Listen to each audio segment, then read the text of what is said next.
G'day and welcome to Earn the Right. My name is Trevor Young and today's track is From the Trenches. Now, something a little bit different. I'm the one doing the interviewing. I'm interviewing other guests, other experts and thought leaders and interesting people doing great work. But today we're going to flip it because I'm the one being interviewed. I was recently on a podcast with a man called Schwab. Tom is the founder of Interview Valet, and his podcast is called the Podcast Interview Marketing Show. And Tom interviewed me, and we had a terrific chat where we unpacked what it really takes to dominate your category, but without chasing empty hype. So we dig deep into the distinction between earned authority and manufactured influence. We challenge the obsession with follow accounts and virality and shortcuts. We discuss why being talked about by the right people matters far more than being followed by the wrong ones. How niche podcasts and smaller stages often lead to bigger opportunities, and why credibility must come before conversions, especially in a world driven by short attention spans and AI-powered discovery. So we do start talking initially about what I call the rolling thunder strategy, but we do...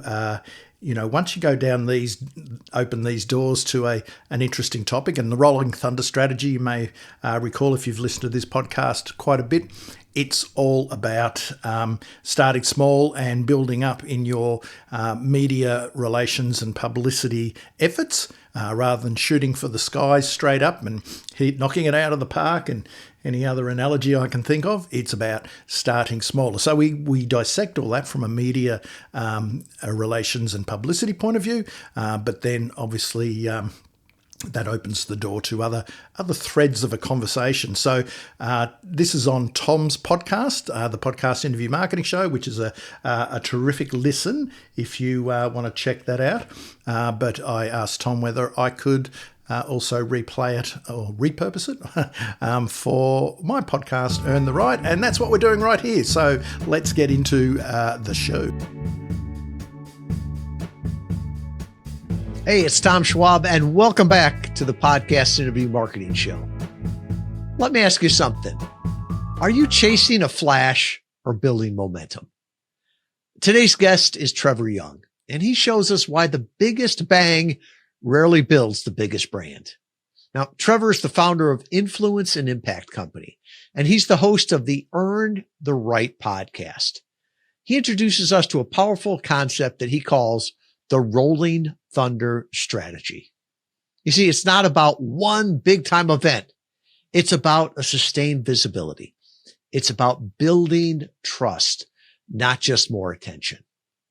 If you've ever wanted to land that dream podcast, speak on a big stage, and be quoted in your industry's leading publication, then this episode is your blueprint.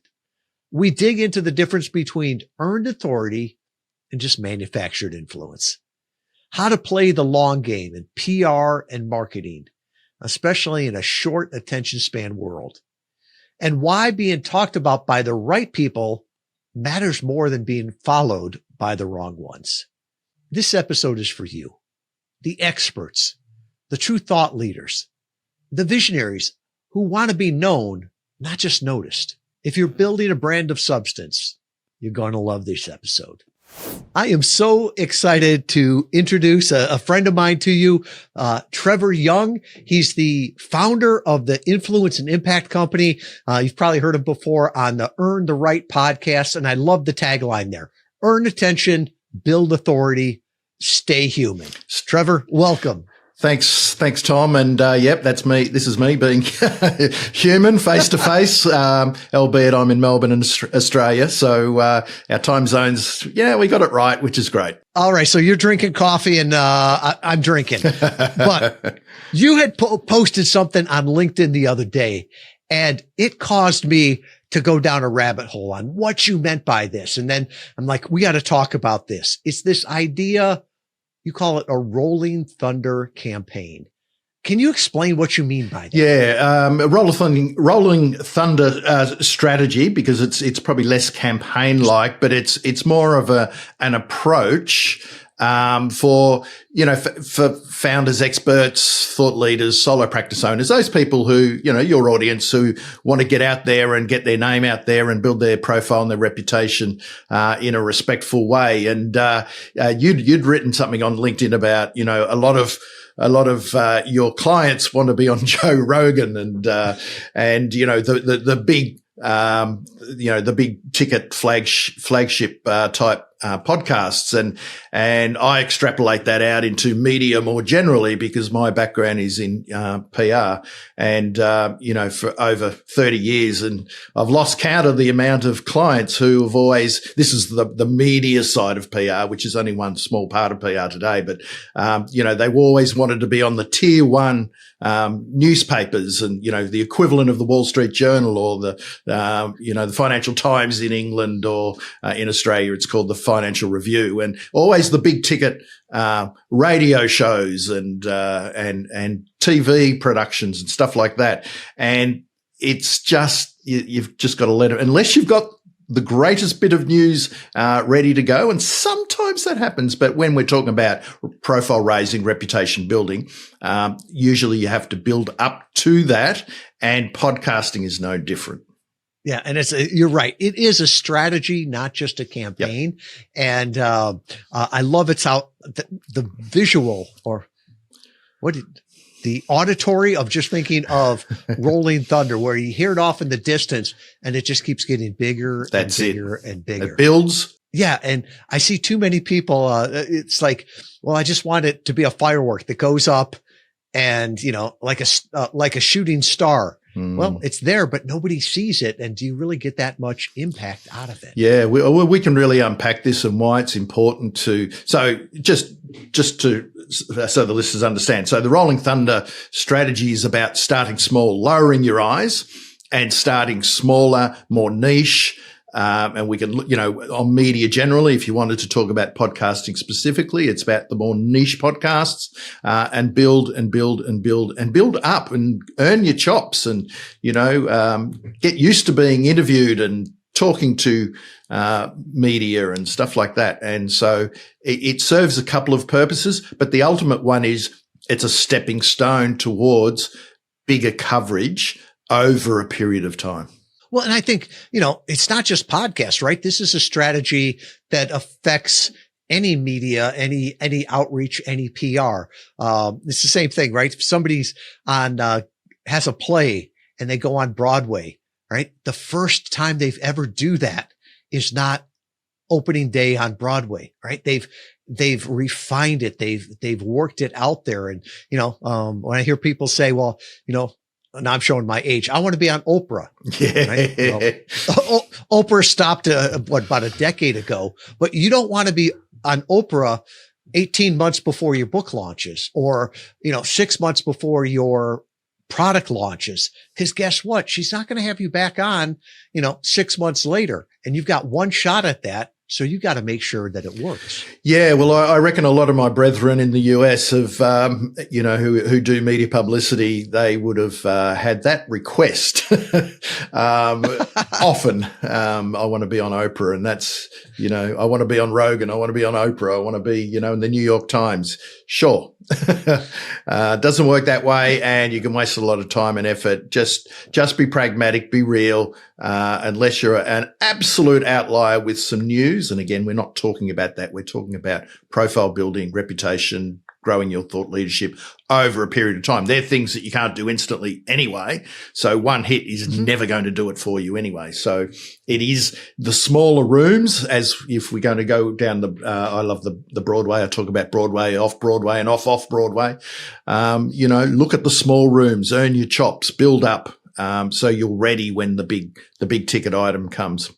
And you talk a lot about earned authority, right? Earned Yes. authority versus manufactured influence. Yes. And explain that a little bit more, because I think so many people today are trying to buy influence, right? They want to be an influencer, but they don't have the trust and the authority. That's it. And well, let's look at LinkedIn, for example. There's no shortage of people on LinkedIn who are, let's be fair, gaming the system. Sometimes they're they're the genuine article, but more often or not, they want the likes, they want the virality. They talk about that and then they sell that to other people. And it's about building the audience, and getting it, as you say, to be seen as an influencer, which is apparently a job these days. But it's manufactured. They're gaming the system. They're gaming the algorithm. They're trying every trick in the book and they're just doing it again and again and again. Whereas the trusted authority digs in and doesn't, as they say, dance to the algorithms, as much as we all want to get reach, of course. But sometimes we've got to pull ourselves back. It's not the biggest audience we want. We want to be trusted by the right audience, the right people. And, how many times do you hear it, Tom, about how many, people have got these massive audiences, but they haven't got any influence with them. And you got someone who's got a smaller audience. It doesn't matter whether it's a podcast, LinkedIn, whatever, or accumulation of all of those, an aggregation of all of those outlets, that they have influence. Their voice carries, their voice carries weight. They've got gravitas and people trust them. And authority to me being, there's a lot of experts out there in every field, every niche. And, experts are good at what they do, but an authority is good at what they do, but they're recognized for it. And that's a perception thing. And you can only build that perception, grounded in reality, and build it with evidence over time. Because you can't crown yourself an authority, right? No. And there's so many people that are self-described authorities, self-described influencers and everything, but it's really other people have to say it about you. And it's not the number of followers you have. It's the right people that are saying that about you. That's correct. Yeah. Whether it's an authority or a thought leader, just putting a thought leader in your LinkedIn handle, does not make you a thought leader. In fact, it probably is an indication that you're not. And when you talk about this manufacturing influence, it stems from people out there saying, well, we can make you go viral. We can, build your thought leadership. So we'll create thought leadership content. Well, if you haven't had thoughts and you're not leading people, there is no thought leadership. But we see that all often. Build your authority in 90 days or 30 days. Come on. But it feeds the beast, Tom, and it feeds the beast. And this is why I do what I do, because my whole notion is I just work with credible, experienced people and founders, solo practice owners, professional experts, people who have got the bona fides, but they're kind of on the margins. They're standing on the sidelines. And for what we want to hear from those people, we don't want to hear from the wannabes and the opportunists and the pretenders and the bro marketers. We don't. There's too much noise out there. And so I want, as you do, to see the genuine article to step up. They're who we want to hear from. And we're not, because they're not cutting through and they're not actually going out and putting themselves out there enough, and for myriad reasons. Now, we had a client called them humble heroes. And I thought that was so true, right? There's the carnival barkers out there that are just making a lot of noise. And what's the Shakespeare line? Full of sound of fury signifying nothing, right? And they're just making noise. And then you've got these humble heroes. And there's a difference between the self-proclaimed influencer and the practitioner, that expert. And I agree with you. One of them, I turn off. The other one, I'm so happy to do everything we can to amplify. It's actually, I spend a lot of, for some reason, I spend time unpacking these things, but I look at when we talk about content creation now, whether it's earned media, I'm a big owned media guy first, and obviously social media helps you get engagement and distribute and get a bit more extension of your reach of your personal brand. But there's kind of the loudness and the noise a lot around content creation is around the content creators, the indie content creators, let's call them, or not so much the influencers. Let's push them to one side. But, there's this term content creator. That's as if you run a business and you blog. You're not a content creator, but we'll push that aside. But the content creators, they are actually building micro or mini media companies. They're building mini media companies. So whether they're building a YouTube channel or a podcast where they want to grow a big audience and that's their main income, how do they monetize that? So an independent content creator, what they want to do is build an audience. This is their model: build an audience and then find ways and means of monetizing that audience, which is the creator economy. I come from the reputation economy. And the reputation economy is you've already got a business and you're using content to enhance your reputation in the marketplace to support your business and to drive people back to, your brand and your business and what it is you do and your offerings. So they're two very different reasons. The content creator out there, the indie content creator, needs to build an audience, because if they build a big audience, they can then sell ads or do brand deals and, go down the influencer path over a period of time. The reputation creator doesn't need that as much. They just need the right audience and the right people and getting people talking about them in the right way. I mean, to do business, people got to know you. We know that. They've got to like you and trust you. We hear that ad nauseum. There's two other things that we don't hear about, and they're very hard to do. So you got know, like, trust. Talked about front of mind with the right people, and talked about in a positive way in the marketplace. So know, like, trust gets thrown out all over the place. Sure.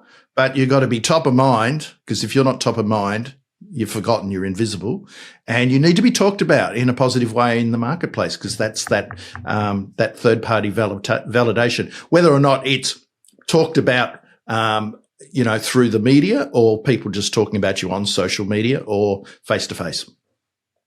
I love that, because it's like so often they say that know, like, trust. Well, people know who, Lee Harvey Oswald was, right? Well, okay, people that are older in the U.S., right? But you shoot a president and you get known, but that doesn't mean he's talked about positively in the marketplace. That's it. He's just infamous, not famous. That's it. So how do you measure success then, right? And, the content creators are measuring success different than the reputation creators economy. Yep. Yeah, well, they are, because and this is where and this is where if you're a reputation creator and you get sucked into the other thing, and I believe, look at the independent content creators, because they're the ones at the cutting edge, because they've got more time. That's their job. That's what they're doing. They're building media companies. So if you can borrow from them and not your competitors, you're going to be in a better space, because these guys are out there doing stuff and they're more at the vanguard of what's going on. But you've got to be aware that their way of measuring should probably, there'll be crossover, but they've got different goals than you who are running a business who might be wanting to attract staff. I've worked with companies, they don't want any more business. They want staff. They want good employees, and they want to retain them, and they want to build from, their employer brand. So everyone's got different goals in that respect. I mean, there are some company owners or solopreneurs, their goal is to be, well known and respected in their place, because they want to go from consulting to writing a book and then doing speaking. That might be their goal. So, therefore you look at your comms to wrap around that and to support that in a strategic way, that's, purposeful but also sustainable. And I will say here that I'm going to, I drop the PR thing in there every now and then. Where I come from PR is not just getting media coverage, but my definition of PR is how can we deepen the level of connection with the people who matter the most to the success of our business, or cause or issue, if that's your end game. And once you look at that, then it opens up everything. Well, who is important to our business? Who influences our audience? I had one client, and his clients were running, multi-million-dollar businesses, but they were blue-collar businesses. So they were transport and logistics and cleaning, domestic cleaning and that sort of industrial cleaning and stuff. And they're not on LinkedIn, But the person who they take notice of is their accountant. So we had to go and deal with the build the profile and visibility with accountants. So you look at opening that. It might be, the head of the professional association that reaches your audience. That might be the person you need to speak to. It might be better to have a coffee with that person than to try and, talk to the others on LinkedIn ad nauseum. So it's a strategic way of unpacking everything and looking at it. So that to me is PR. And I see that marketing kind of fits over the top of that. Well, and I think the metrics go together on that too, right? That whole thing of more is not better, better is better, right? As your example that you gave there, you'd rather have meaningful relationships and conversations with that handful of people that influence your market than, a million likes from bots. Oh, of course. We love the bots. No, we don't. That's exactly right. And it's not either or, it's not a black and white situation. It's what's right for you at your stage as a business owner, as a solo practice owner, as an entrepreneur, a solopreneur, whatever it is. That's why you need to know your goals, because then the PR will support that, and PR will be owned media. It'll be your podcast. It'll be earned media. It might be a newsletter. It'll be social media and reaching out to people. And then it's the earned media side of things as well. To my mind, I see PR people, if you look through things in a PR lens, it's going to be more editorial based. Marketers, if you look at through that, and I'm going to generalize here, from a lot of business owners and entrepreneurs and founders, they'll always see marketing not for the breadth and spread the things that it does, which is an amazingly big and difficult discipline, but they'll look at it as more sales and leads, let's face it. And how can we do that? So if your goal is to, build trust, you can't be pitching all the time. You've got to build trust if you want to build a thought leadership positioning, because that will be good for you. That works for you and your brand and your personal and business brand. Well, then you've got to be careful. I'm not going to be selling all the time. I need to work out how to get people to know, like, trust, talk about me, be front of mind. But then how can I bring them into my orbit, my ecosystem, and then the marketing takes over, and what does that look like? So it's hard today, Tom. It's hard. There's a lot of moving parts. It's hard, but I think you got to go back to first principles, because I think with all of the tools and everything, you can make it harder than it needs to be. And I love how you talk about credibility before conversions. Yep. And, that's always worked.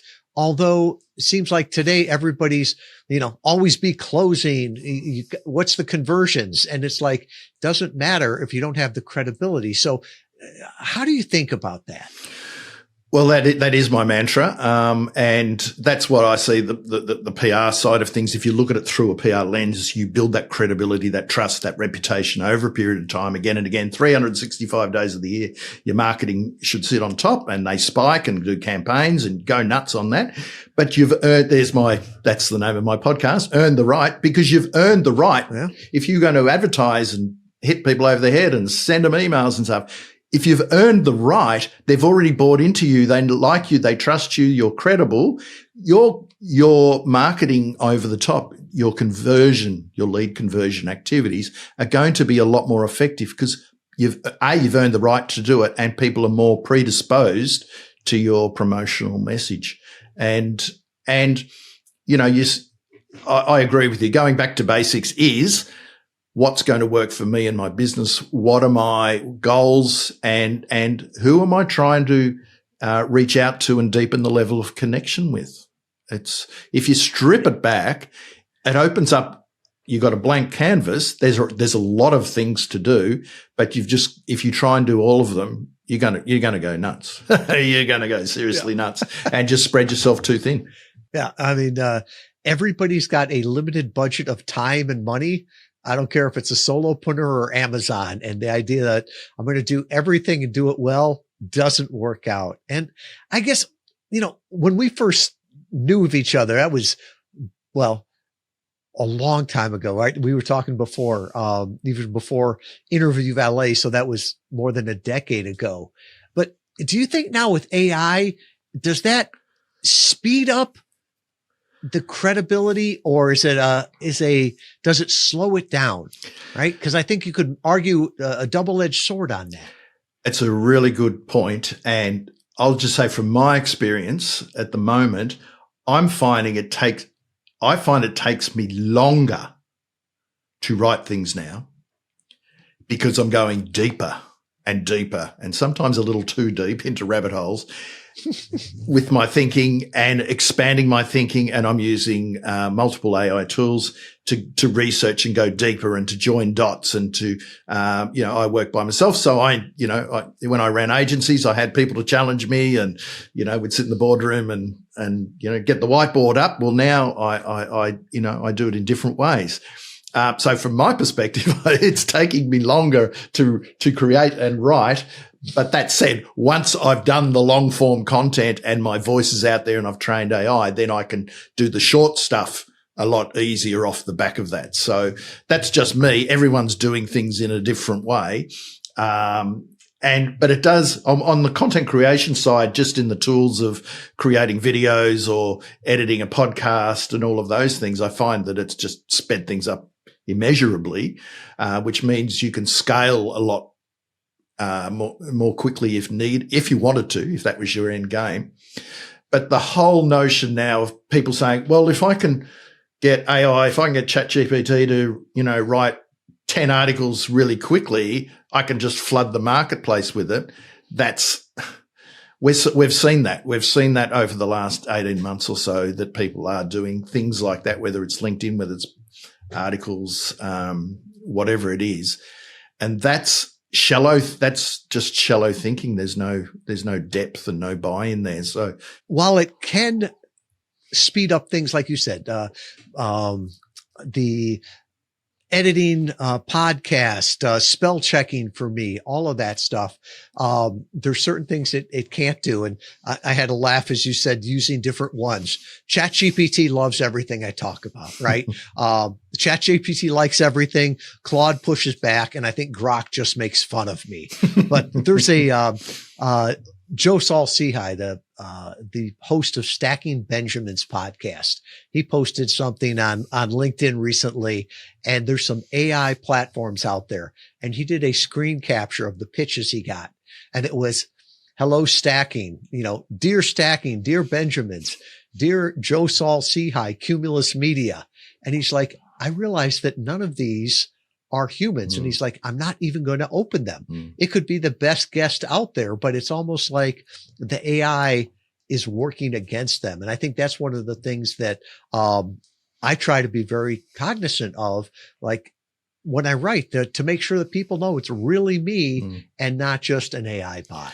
Yeah, it's an amazing period of time in our lives. Like, it's just incredible, the velocity of change, not even looking at the regulatory side of things, which is a whole new headache for a lot of people, and the philosophical, leanings around that. But just how do we use it and incorporate it in our business? Now, if we looked at earned media, for example, we're talking about, whether it's coverage, whether it's podcasts, whether it's Substacks, whatever it is that we're getting out there, owned media, social media, earned media.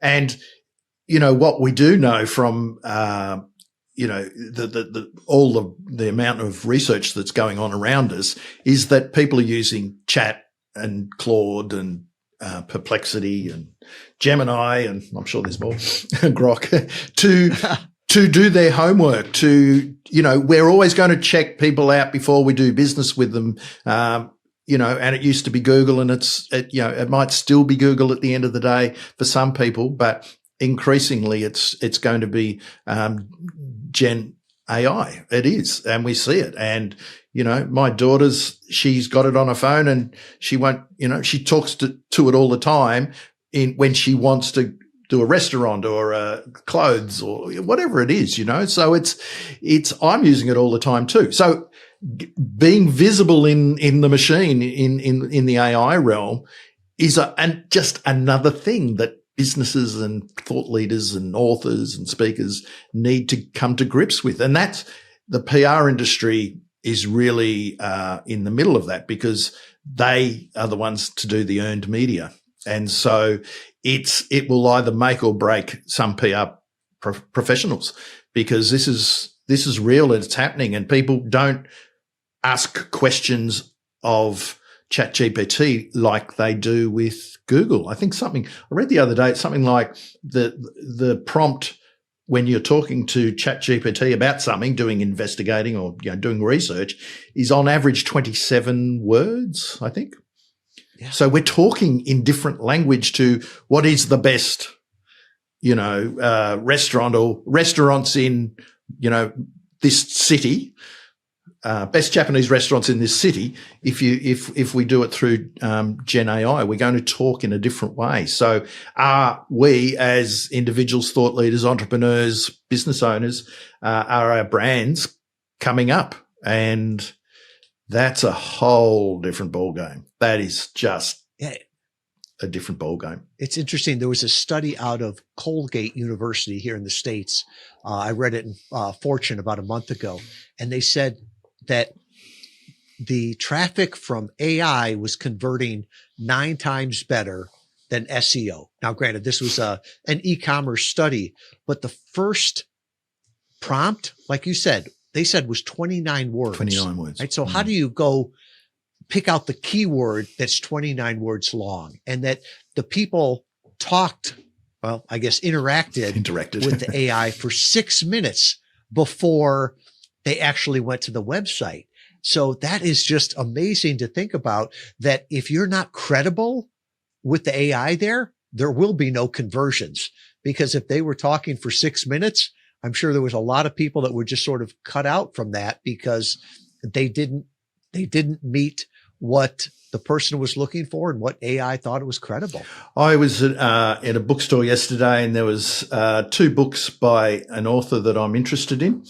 And I had them, Morgan Housel, I think his name is, and they had them side by side, and I couldn't work out which one was going to be best for me. I didn't have the time to sit down and flick through them all. And so I just went on to ChatGPT and said, this is what I sort of are after. Which one of these would suit my, what I want? And we went through it and picked one straight away. Now, I couldn't have Googled that. That wouldn't have come out in Google. Well, it might now if you go through Gemini, but just the old traditional Google thing would have said, this is what they are and here's a blurb, but that's about it. I can read the back of the books. I need to have an understanding. And that's exactly what you're talking about. We're doing it with a little bit more depth. Our research is deeper. And so if you're someone who's faking influence, you're going to get caught out.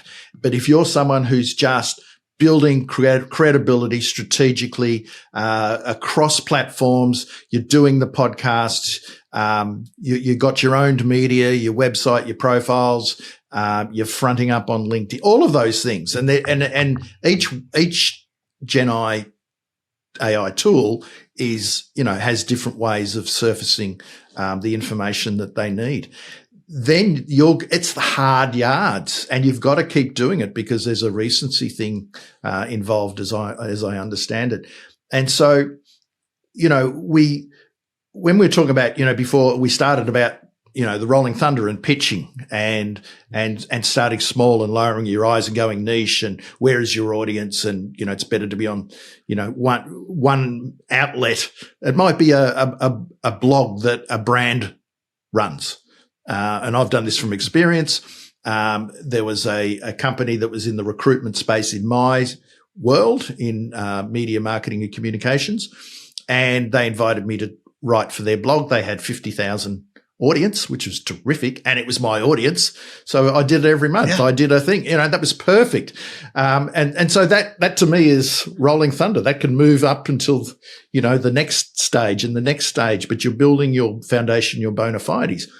But this is the thing people also need to work out is you can pitch, you can go out there all the time, but don't forget media and others who will want opportunities. They're doing their homework. Now, it used to be they'd look through Twitter, and then it was probably LinkedIn and Google at the same time. Any podcaster who's going to get you on board, any journalist who's going to talk to you, anyone who's going to book you for a speaking gig, for an industry seminar, they're going to do their homework. Now, there's two ways they're going to find. They'll either hear about you through word of mouth, or you'll come up in a general search of what they're looking for, or they've heard about you, and that means your personal brand is strong. Your reputation and personal brand is strong. So that's my thing. That's best form of defense is offense, really, isn't it? Get out there on the front foot, build that brand, build that thought leadership positioning, have clarity and consistency with your presence online. And over a period of time, people will come to you.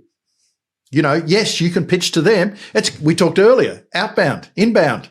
Inbound works on all of these things. It's not just a business thing. It's media opportunities. It's earned media opportunities, speaking, etc., which to me is earned media. Yeah, you were talking before about the people that have the how to become a thought leader in the next week, right? And I used to be upset with them. It's like they're playing with greed on people, right? Yeah. And then I realized that it's greed on the other side to think that you can become the industry thought leader in a week, right? That takes time, that rolling thunder there. Yep. So as we go into 2026, right? Somebody's like, not quite thunder yet. It might be a little rumble. How would you think about, lay it out for the next year? How would you think of that strategy working? Well, if they're sort of committed to the idea of, I'm going to put myself out there, and they've done the strategic work of what do I want to be known for? What are my spheres of conversation, as I like to call it? If they've done that work, because if you're just out there talking and not having a point of view and not standing for anything, then you're probably just muddying the waters. And I think it's hard enough to cut through today. So you don't want to be muddying the waters. So the number one thing is to know what you want to stand for and your talking points, and start developing your own lexicon and your big ideas. So I take it that that's ticked off. And maybe you've done the occasional, you're active on LinkedIn. I think the big foundational piece is having one owned media channel. So by that is it a blog? Is it an email newsletter? Is it a podcast?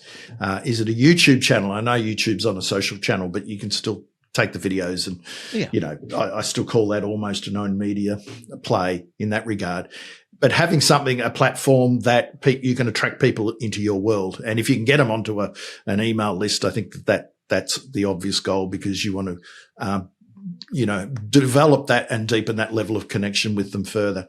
I'd make sure that I had that in place. I'd have two social media channels. One's your primary one, and one would be a bit more experimental and take a few risks and try some, video, always be experimenting with some things. So whether it's I'm not going to say X, I'm going to call it Twitter, whether it's a LinkedIn, Twitter 1-2 punch or Instagram Reels, one of the two have a primary and a secondary, where depending again where your audience is, and experiment with different formats. So I think that they're a couple of, you've got to tick those boxes. But then I'd be looking at, well, where is my audience? Where are they hanging out? What are some small, and I'm using air quotes here, rooms that they're in? Is there a Facebook group that they're involved in, or a private community? Do you know people who are running online summits? Maybe, that's a smaller, more niche play. I would be looking at podcasts, and I wouldn't even be worrying about the size of the podcasts. I'd be worrying about the quality of the podcasts, the trusted nature of the host and the producer of that podcast. So chances are the podcasts initially might be individuals doing it, or businesses and brands and businesses running their own. I'd be looking at hybrid media. I think hybrid media is a really tremendous opportunity. Hybrid media is kind of like so in any industry, they've got their traditional vertical titles that have serviced that industry probably for decades. They're probably more likely to online now than print. That's fine.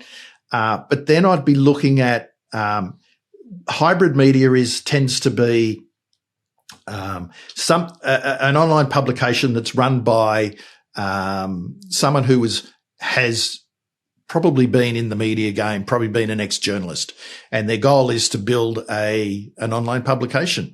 And so ones like that, you could call it a blog. We would, people see blogs as something different, but it's essentially a blog. They're out there and they're writing on a topic, and they're if they get a little bit bigger and get some ad dollars and sponsorships through the door, and they got bigger reach, then they'll start, maybe employing one or two journalists and writers, but chances are they're going to be running it on the smell of an oily rag, and they all need opinion writers and experts and others to contribute to give that publication its bulk.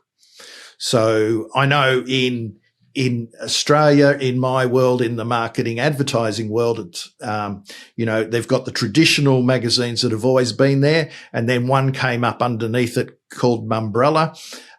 You can check it out, mumbrella.com. It's well established now, but in the earlier days, it was run by one guy who was not an ex-journalist, he's a journalist and a former editor of in that space, in the trade space. So he built that, he sold it. But you could pitch an idea and get heard and get a story in. And there's thousands of those types of publications around in most industries. So that's a niche where I think, anywhere where people need opinion writers, they need opinions, they need different perspectives, they need expert commentary. They might not do interviews, but they will, take your full article. And I'd be looking at that, and I'd be looking at niche podcasts. I think is just the best opportunity, and you build on that. But once you get it and you get any coverage, then you go back through your social channels and then you spread the word out as well. And because that's the gold. That's the gold, because that's the echo. That's the echo. Look, if you've done an opinion piece for a vertical title or an industry publication, for example, then ask first that you put it, can I put this on my own blog, or can I put it on my LinkedIn articles or newsletter or that sort of thing? And they'll say, yeah, maybe they'll say, leave it with us for 3 weeks and then you can put it out yourself, which is fine. If it's a podcast, can you get clips? If not, can you get some screen grabs if it's on video? But share what you've done, the snippets or however you've done it. This is what I talked about. These are the key points, blah, blah, blah. Share it out. Keep it out there. And then over time, if you've been on different podcasts, you've been writing for different publications, maybe, there's a newspaper in your region that's covered you for whatever reason, and you've commented on it, whatever it is. Make sure you keep a log of that, and over time, put that on your website that this is where I've spoken. And public speaking to me falls into this as well. Being on a panel falls into this. If you're on a panel at an industry event or a small meetup, it doesn't matter. Get a photo taken of you on the panel and talk about it on LinkedIn, not in a boastful way, but just this, just report on what the event was all about. So It's what you do around it.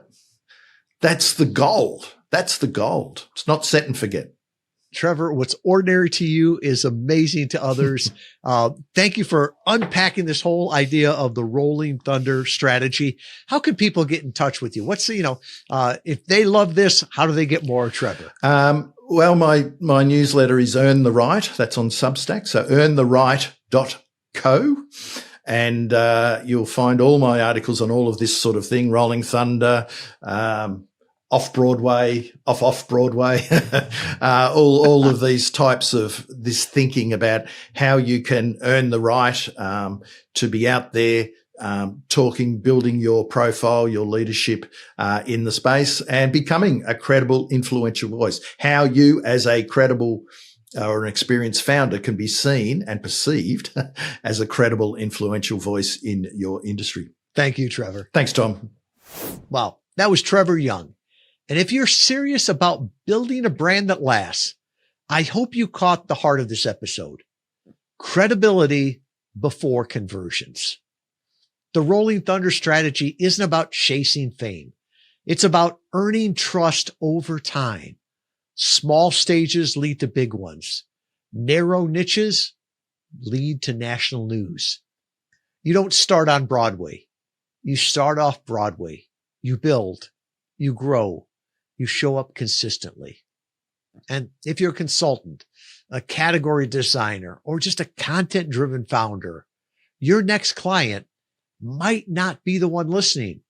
It might be the one referred by someone who heard you and trusted you. And as Trevor said, AI, that's watching too. It's listening to all of the podcast interviews. The future of search isn't just keywords. It's credibility. It's conversations. So what's showing up when someone or something looks you up? So here's your next step. Focus your energy on being talked about positively in the right rooms. Start with a niche podcast. Submit an article to an industry blog. Show up where your ideal audience is, along with their influencers. And if you want more wisdom like this, make sure to subscribe to Trevor's Earn the Right newsletter on Substack. Because if you want to earn attention, you've got to start by earning trust.